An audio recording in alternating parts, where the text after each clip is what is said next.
Assalamualaikum warahmatullahi wabarakatuh teman-teman. Kembali lagi bersama saya. Baik, pada video kali ini kita akan melanjutkan pembahasan kita mengenai soal-soal SKB khususnya untuk guru atau tenaga pendidik.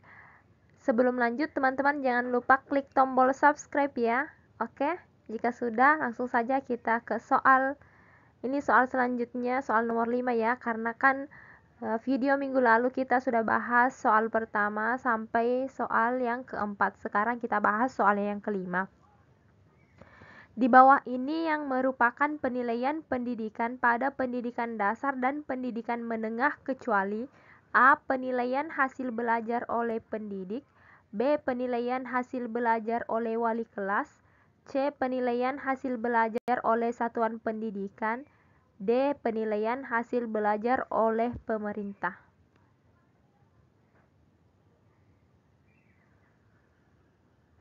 Berdasarkan Permendikbud Nomor 23 Tahun 2016 Pasal 2, penilaian pendidikan pada pendidikan dasar dan pendidikan menengah terdiri atas A. Penilaian hasil belajar oleh pendidik. Ini contohnya kayak ulangan ya teman-teman, ulangan harian. B. Penilaian hasil belajar oleh satuan pendidikan. Contohnya ini ujian sekolah. Dan yang C. Penilaian hasil belajar oleh pemerintah. Ini contohnya ujian nasional. Jadi yang tidak termasuk adalah yang B. Penilaian hasil belajar oleh wali kelas. Oke. Nomor 6. Di bawah ini yang merupakan aspek penilaian hasil belajar peserta didik pada pendidikan dasar dan pendidikan menengah kecuali A. Sikap, B. Pengetahuan, C. Keterampilan, D. Pedagogik. Ini kayaknya sudah jelas ya teman-teman.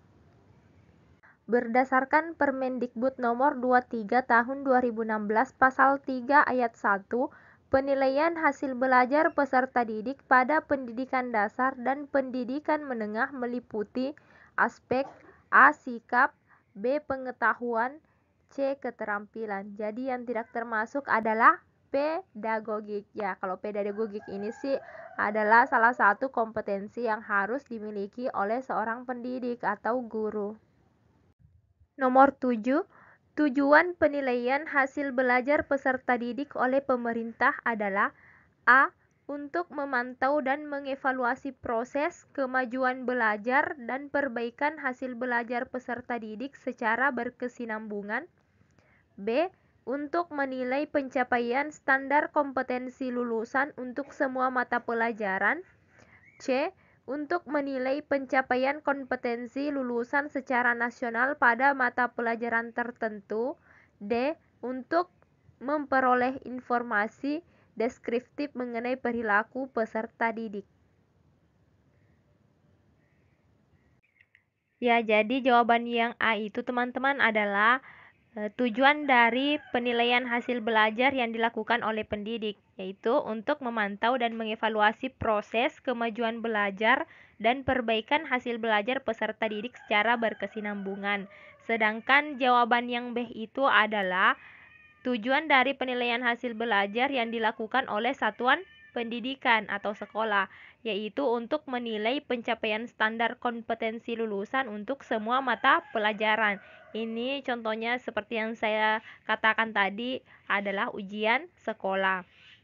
Sedangkan jawaban yang C adalah tujuan penilaian hasil belajar yang dilakukan oleh pemerintah, yaitu untuk menilai pencapaian kompetensi lulusan secara nasional pada mata pelajaran tertentu, yaitu dengan cara ujian nasional. Jadi jawaban yang betul adalah jawaban yang C ya teman-teman. Ya, kalau untuk jawaban yang D ini adalah tujuan dari penilaian sikap, yaitu untuk memperoleh informasi deskriptif mengenai perilaku peserta didik. Nomor 8, di bawah ini yang merupakan prinsip penilaian hasil belajar kecuali A. Sahih, B. Adil, C. Subjektif, D. Akuntabel. Ini sudah jelas ya teman-teman. Saya yakin teman-teman pasti tahu semualah jawaban dari soal yang nomor 8 ini. Ya, jadi Berdasarkan Permendikbud Nomor 23 Tahun 2016 Pasal 5, prinsip penilaian hasil belajar yaitu sahih, objektif, adil, terpadu, terbuka, menyeluruh dan berkesinambungan, sistematis, beracuan kriteria, dan akuntabel. Ya, jadi yang tidak termasuk adalah subjektif. Jawabannya adalah yang C. Oke, jadi jika teman-teman ingin mengetahui lebih lanjut sahih itu sebenarnya apa, objektif itu sebenarnya apa, adil itu apa, dan sampai akuntabel itu apa, teman-teman bisa cek di Permendikbud nomor 23 tahun 2016. Nomor 9, peserta didik yang belum mencapai KKM. KKM ini kriteria ketuntasan minimal ya teman-teman. Satuan pendidikan harus mengikuti A. Tes, B. Ulangan, C. Ujian, D. Remedial. Berdasarkan Permendikbud nomor 23 tahun 2016 pasal 9 ayat 1 poin E, peserta didik yang belum mencapai KKM kriteria ketuntasan minimal satuan pendidikan harus mengikuti pembelajaran remedi. Jadi jawaban yang betul adalah yang D. Nomor 10. Di bawah ini salah satu tahapan penilaian aspek sikap peserta didik adalah A. Mengamati perilaku peserta didik selama pembelajaran, B. Menyusun kisi-kisi penilaian, C. Menetapkan KKM, D. Menyusun instrumen penilaian dan pedoman penskoran.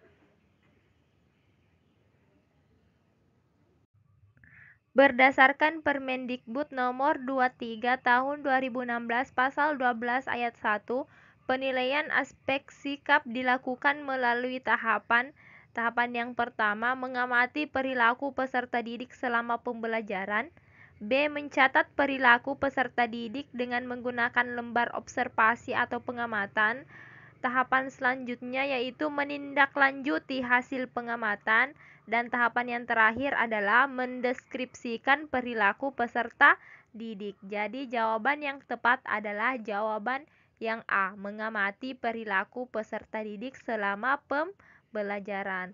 Kalau yang jawaban B, C, dan D ini merupakan salah satu tahapan untuk melakukan penilaian penilaian pengetahuan